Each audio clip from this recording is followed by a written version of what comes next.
So inaamin mo na, Ronaldin, na ginamit ka ng mga Chinese to issue these checks, right? Yes po, Mr. Chair. At sino yung Chinese na yon?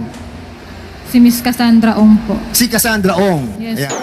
Ito ang wow trending. Tuluyan nang ikinanta ni Miss Ronaldin Baterna ang mga boss ng Pogo na ginamit lang siya ni Miss Cassandra Leong para gawing tagapirma sa mga cheque na papasok sa kanyang account.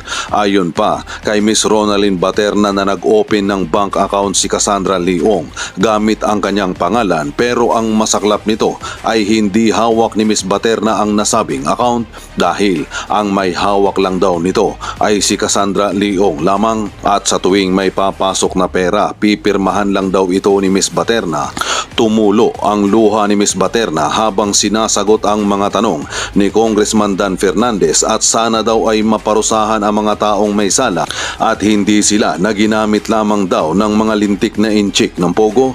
Ngayon nahawak na ng mga pulis si Cassandra Leong na nahuli sa Indonesia na nakatakdang humarap sa pagdinig sa Senado sa Martes. Sana ay maparusahan na ang mga Chinese na ito at wag nang hayaan pang makatakas. At ito, breaking news, kinuha ni Cassandra Leong na abogado ang kilalang abogado ni Congressman Arnie Teves. Kinuha ni Ong si Attorney Topacio dahil baka marimedyohan pa ang kanyang pagtakas katulad sa ginawa ni Congressman Arnie Teves na hindi na umuwi sa Pilipinas at doon na namalagi sa Timor-Leste.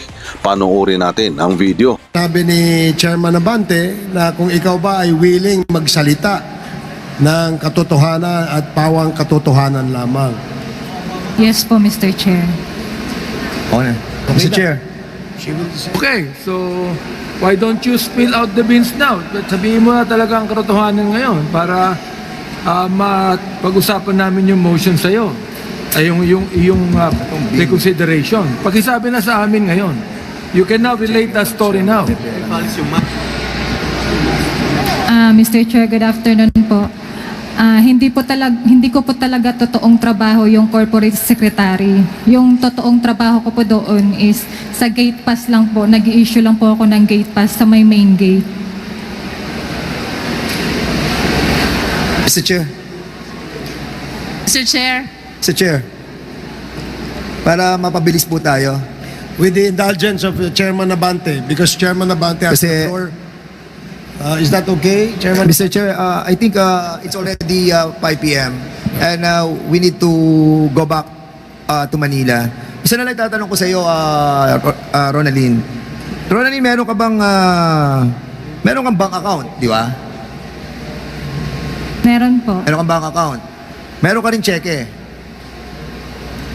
Meron kang cheque. You're under oath, tatandaan mo ha. Meron kang cheque. Ilang Meron po. cheque na na-issue mo mula na maging corporate secretary ka? Hindi ko na po matandaan. Marami ka na na-issue ng mga cheque. Yes po. Di ba? Yes Ano ang po. pinakamalaking in-issue mong cheque? Pinakamalaking in-issue mong cheque, how much? Nasa 500,000, Mr. 500,000. Yes. And your salary is only 17,000. At na-increase ka, dumating yun sa 23,000. Am I right?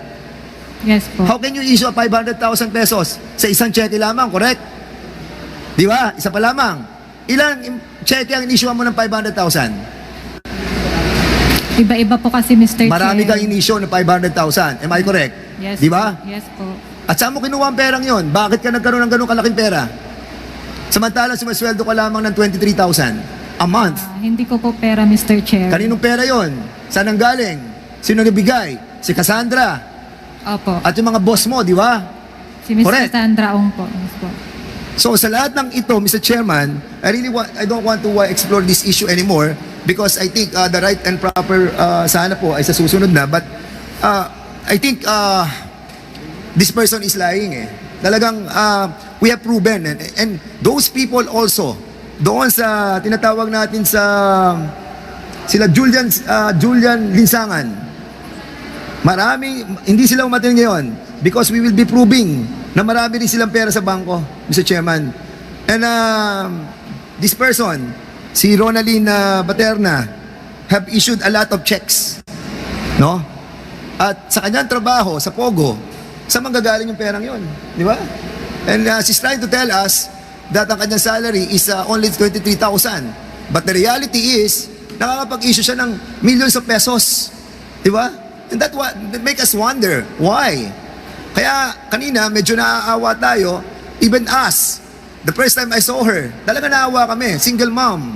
Di ba, babae, ang sweldo, mababa. Pero in all reality, may problem. May problem tayo dito. Dami sila, but they allowed to be used by the Chinese people. You were allowed to be used by those people. Di ba? So inaamin mo na, Ronaldin, na ginamit ka ng mga Chinese to issue these checks, right? Yes po, Mr. Chair. At sino yung Chinese na yon? Si Miss Cassandra Ong po. Si Cassandra Ong. Yes Ayan. po, Mr. Chair. So si Cassandra Ong na ngayon ay nagtatago na hindi natin malaman kung nasaan, and even her property, no, Mr. Chairman, yung property niya dito sa Porac, may problema tayo sa PNP dahil yung kanyang freeze order sa kanyang bahay, wala pong freeze order. As a matter of fact, si Cassandra Ong can still use her property. Kahit alam natin, nagaling yun sa Pogo. And that's the reason why the issuance of contempt is just right and proper for her. One quick question only, Mr. Chair. With the indulgence of Chairman Dan. Very quick, Chairman Yes, Dan. Congresswoman Jinky. Having heard about all the bank accounts, may I know from Ms. Baterna, are you willing to execute a waiver of bank secrecy law? Waiver. Naka-close na po yung account, Mr. Chair. Nonetheless, it is still protected by the bank secrecy law. So the question, Ms. Baterna, ikaw ba handang pumirma ng waiver? Binibigyan mo ng karapatan ang Quadcom na makita lahat ng bank transactions mo. It is answerable by yes or no only. Yes po, Mr. Chair. Mr. Chair, I'm requesting the Quadcom to facilitate the necessary waiver as manifested by Ms. Baterna. And as a follow-up question, Ms. Baterna, ano po ba ang mga bangko ninyo? China Bank po. China Bank, what branch? Angeles, Mr. Chair. What else? Yun lang po, Mr. Chair. One bank only? Yes po, sa akin, Mr. Chair. It's quite hard to believe, Ms. Baterna. Yes po, Kung Mr. ikaw Chair. magwe-waive, make sure you waive all bank accounts. Yes po, Mr. Chair. I'm requesting the Quadcom, Mr. Chair, that we facilitate the necessary waiver. Thank you, Mr. Chair. Mr. Thank you, Chairman, Congresswoman Jinky. in addition to... Please Okay. let the chair make a quick statement with respect to the manifestation of Congresswoman Jinky. So, the Secretariat is directed to coordinate with Ms. Baterna with respect to waiving her right and giving access for the committee to look into her bank records and that she is willing to tell all to this committee. Yan lang ba ang bank account mo? China Bank lang? Po, Mr. Chair. Wala ka na ibang bank account? Dati po meron AUB pero nilipat ko na po kasi sa China Bank, Mr. Sige. Chair. Chairman na Dan Fernandez. Miss Ronaldin Baterna, alam mo, sa totoo lang talagang gustong-gusto ka namin tulungan. As a matter of fact, kung tatanungin mo, kasi single mom ka, gusto na namin sana makauwi ka na ngayon. Unfortunately, yung mga ebidensya that na nakuha namin leads to the fact that nakapag-issue ka ng mga cheque at si Cassandra Ong nagpadala sa iyo ng malalaking pera. If I may, no, if I may ask you, no, yung Whirlwind Corporation, nagpadala rin sa iyo ng malalaking pera doon sa checking account mo. Mr. Chair, sa totoo niyan, yung mga pumapasok po na pera doon sa checking account ko, hindi ko po alam. Hindi mo hawak yung account? Hindi po, Mr. So Chair. sino mahawak ng account? Kala ko sasabihin mo lahat. Sabi mo na lahat para at least tulungan ka namin. Kasi po, Mr. Chair, meron po akong sarili, yung savings ko po. Aside po sa savings account na personal ko, meron po akong checking account na parang pina-open lang po para lalagyan po nila ng pera. So, ibig mo sabihin, ikaw nag-open ng checking account pero hindi ikaw may hawak ng checking account. So, in other words, sila nakakakuha, sila nagwi-withdraw. Yes po, Mr. Chair. Pinapapirma lang po nila sa akin. So, in other words, Mr. Chairman, talagang ginamit siya ng mga Chinese personalities at sila po talaga yung ginagamit not only as a incorporator but as a window for the issuance of checks, and at the same time yung exit and entry ng mga pera nagagamit po yung ating pong mga kapwa Pilipino. We sympathize with you, Ronaldin, but the very fact na talagang mali yung ginawa mo. And yun sana ang inaasahan namin sa iyo nung last hearing kung nasabi mo ang lahat. Baka meron ka pang gusto sabihin, Ronaldin. Sana po managot po yung totoong nananagot, hindi po yung katulad ko na inosente na ginagamit lang po nila. Ronaldin, kasi ako, naniniwala kami na yung NFC Mirales and partners, we invited them over. Kasi sinabi mo na sila ang kumontak sa'yo, di ba? At si, what's the name of that guy na kumontak sa'yo from the law firm? Attorney Abby po. Attorney? Abby po yung pakilala po sa akin, Mr. Chair. And as a matter of fact, Mr. Chairman, yun po yung inimbitahan natin ngayon sa hearing na to. Pero hindi po siya dumating. And at the same time, yung may-ari ng law firm ang pinapupunta natin dito. But somebody from that law firm, ikaw ang nagre-represent. Can you kindly speak on the microphone? Good afternoon, Your Honor. I'm Attorney Henry O. Araneta. I'm counsel for this special occasion only to Miss Paterna, Your Honor. Who's the owner of the NFC? Mirales? NFC is a law firm managed by Attorney Nadine Miralles, Your Honor, the one that wrote a letter to you. Okay, sino po ang kumontak sa inyo para bigyan ng legal services si Ronaldin? Tinawagan po ako kagabi, Your Honor, alas No, 11. what I mean is that sino yung nag-engage sa inyo? Tinawagan Para sa ko na services Attorney for her. Miralles. Sabi niya kasi hindi siya makaka-attend. Sino May yung hearing sabi? kasi siya sa Taytay. Si Attorney Miralles po. So, kanina po pagdating, kinausap ko po yung detainee, tapos kinonfirm ko po yung mga sinabi niya sa inyo. Thank you, Attorney. I think what we need is the owner of the NFC Mirales. She knows that I have communicated that she has been named as a resource person. So hopefully next time she'll be around. I No? will tell her, Your Honor. And for us to find out. We are in a better position to say that, Your Sige. Honor, not me. Yes, Mr. Chair. Attorney Araneta, Your Honor. Attorney Araneta, no? Meron bang engagement contract si Miss Ronaldin sa NFC law firm? Ang pagkaalam ko, wala po, Your Honor. Parang, she just asked to be accompanied sa Senate and dito ng So, lawyer ng NFC. Are you doing this pro bono para kay Pro Ronaldin? hac vice, Your Honor. You can ask her kung ano, for the minute. Sinong pumili nung law firm na nagre-represent sa'yo? Sila po yung nag-contact po sa akin, Mr. Chair. Pakilakas mo lang. Sila po yung nag-contact sa akin. Hindi ikaw ang pumili. Hindi po, Mr. Chair. Yung boss mo ang pumili. Hindi ko po alam kung sino po yung kausap nila, Mr. Chair.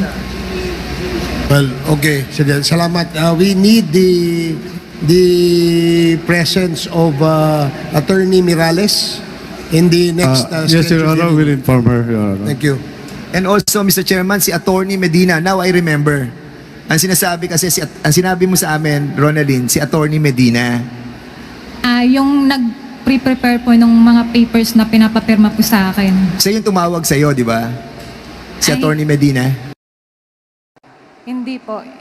Si Attorney Medina po is ang lawyer ng company kung saan ko po Hindi na, pinipirmahan. can you kindly remove your para makita namin magandang mumukha? Ayan, oh. So, huwag ka na maya at alam naman namin na nagamit ka lang. So, Attorney Medina yung nasabi mo noong nakaraang hearing. Yes po, kung saan po ako nagsasign ng mga papers from Lucky South. Siya But po yung hindi siya nag-prepare. kasama dun sa NFC. Hindi po siya kasama, Mr. Chair. Okay, Mr. Chairman, yun po yung hinahanap natin si Attorney Medina na ngayon po, according to the COMSEC, ay hindi na matagpuan. So, we'll be asking that we again invite this Attorney Medina. Okay. Nandito si Comsec, Medina, please Mr. take Chairman. Nandito si Atty. Medina. And Attorney Nandito. Medina. Yeah, nandito.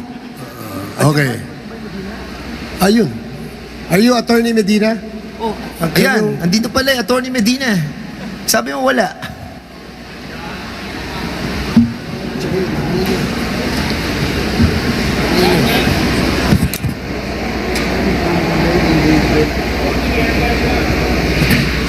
Mr. Chair, pwede ba ako magtanong? O sige, Chairman. Kasi napag-usapan natin last hearing when we had it na pinirmahan lamang ni Ms. Baterna ang mga papeles. Pero ang gumawa nung pinirmahan niya ay yung mga abogado. Tama ba ako, Ms. Baterna? Tama po, Mr. Chair. Okay. Ang tanong ganito, anong relasyon nyo, Atty. Medina, with this attorney? Ano pong relasyon ninyo? Do you belong to the same law office? No, Your Honor. Hindi. Hindi, Your Honor. Pero kayo, ang law office ni Cassandra. Your Honor, for the record po, yung si Miss Cassandra Lee Ong, ang kanya pong nire-represent sa amin, yung Whirlwind Corporation. Ngayon po, Whirlwind. Kayo ang law office ng Whirlwind. Hindi po. Ang pong engagement namin sa kanila is magpapa-review ng documents at magpapanotaryo lang. Yung pong Okay. corporate nila at hindi namin po ginagawa. Kayo po ba ang gumawa ng mga papeles na pinirmahan ni Ms. Paterna? Hindi po, Your Honor. Okay. Kayo po ba ang gumawa ng papeles na pinirmahan ni Ms. Paterna? Hindi po, Your Honor. Nag-oath na po ba kayo? Nag-oath na kayo? Your Honor, hindi ako nakapag-oath, believing that I'm not a resource person here. Nag-oath na po, Your Honor. Nag-oath na ho kayo? Yes po, Your Honor. Pwede ba natin mapag-oath itong si attorney para makita natin? Pwede ba kayo mag-oath? Yes, Your Honor, but...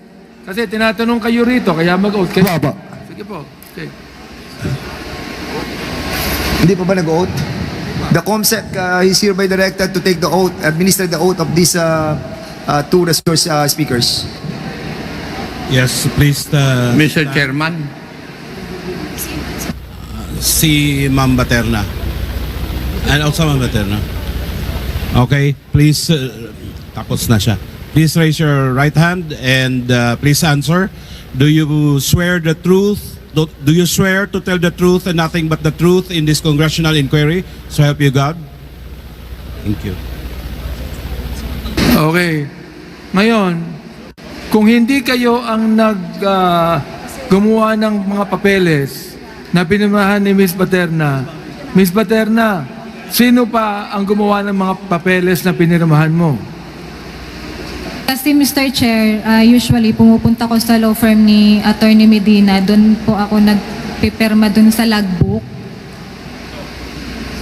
Yung logbook po ng for notary. Ang tanong ko, kung sino ang naganda ng mga papeles na pinirmahan mo? Hindi ko po alam, Mr. Chair, kasi minsan binibigay na lang po nila sa akin para So, sino po ang papapirma. nagbigay sa'yo? Si Ms. Cassandra Ong po. Sino si Ms. po? Cassandra Ong po. Cassandra Ong, Mr. Cassandra Chair. Ong ang nagbigay sa'yo. Yes po. Hindi sinabi sa inyo kung sino ang law office na naggumawa ng papeles. Hindi po, Mr. Chair. So, hindi law office ninyo. No, Your Honor. Your Honor, if I may explain kung bakit po siya nagpupunta sa amin. Alam nyo, mukhang mahirap kayong paniwalaan dito. Pakisabi po sa amin, ang law office nyo ba ang gumawa ng mga papeles na pinirmahan ni Ms. Paterna? Law office ninyo, sapagkat magkaiba ang law office nyo, correct? Yes, Your Honor. Okay. Either law office mo o law office niya, sapagkat hindi kayo magpapakita rito kung hindi kayong abogado Ms. Paterna. Anong ginagawa nyo rito? Tama po yun, Your Honor. Yun. Oh. Honor, Tama part, pala Your po. Honor. If I may respond, Your Honor. Yes, go ahead. Mr. Chair, kaya po ako nandito, nagulat nga po ako, nagkaroon ako ng show cause order. Never po ako na-invite in any of your hearings before. At yun po sigurong COMSEC nyo can verify that. Kaya po ako nandito ngayon kasi po binigyan po ako ng show cause order na na-receive ng office namin. Kaya po ako nandito voluntarily para sa akin po, hindi po para kay Ms. Baterna. Mr. Chair, para magkaliwanagan,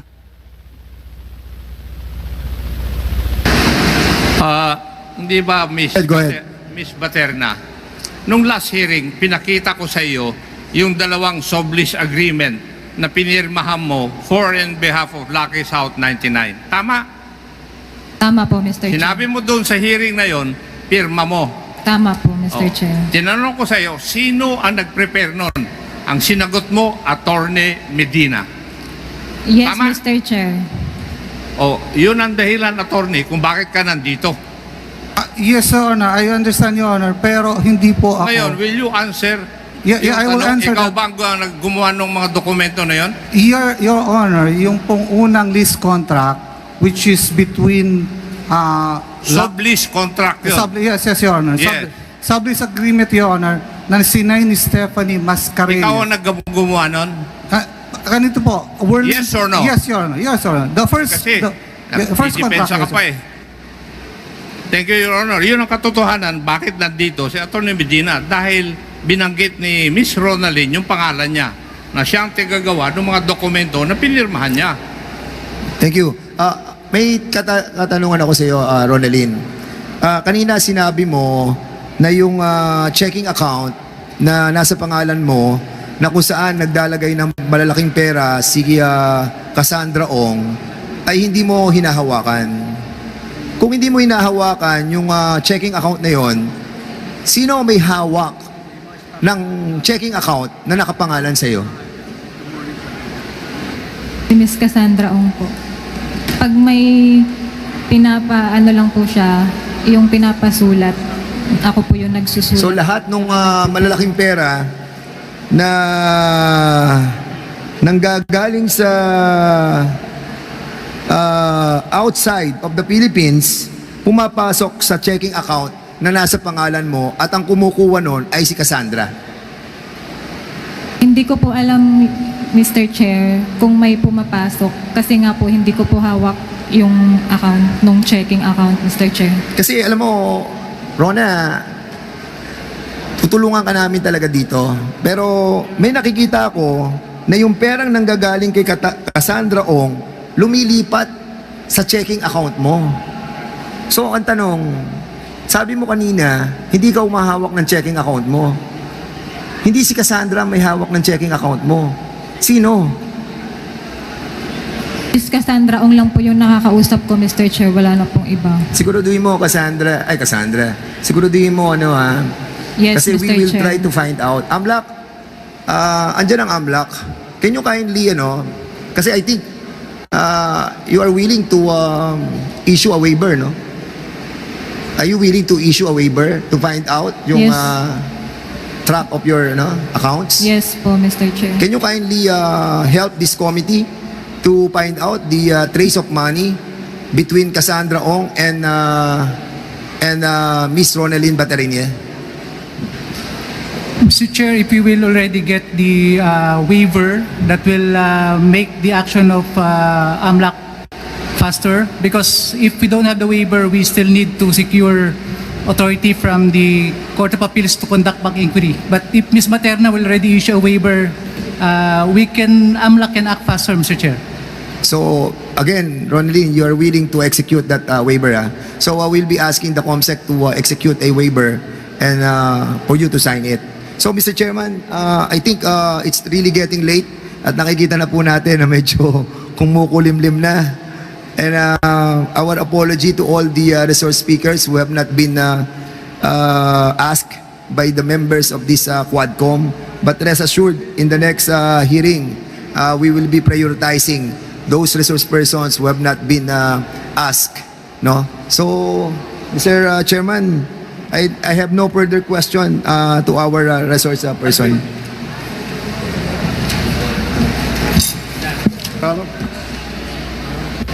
Your Honor, it appearing that my client now has already Mr. Chair, manifested some cooperation. Mr. May- Chair, For reconsideration, be considered, Your Honor, Mr. Chair. as regards his contempt detention. Chairman, excuse me lang. Let me just reply to his, and then I will recognize Ay, you. wala po nagtatanong sa kanya eh. Sumagot lang siya eh. Kasi yun nga. Okay. Okay. I think he's Wala po offering nagtatanong sa kanya. Sumagot lang siya without anyone asking a question to him. Okay, I think Attorney Araneta is offering an information So- that according to Miss Ronalyn Baterna,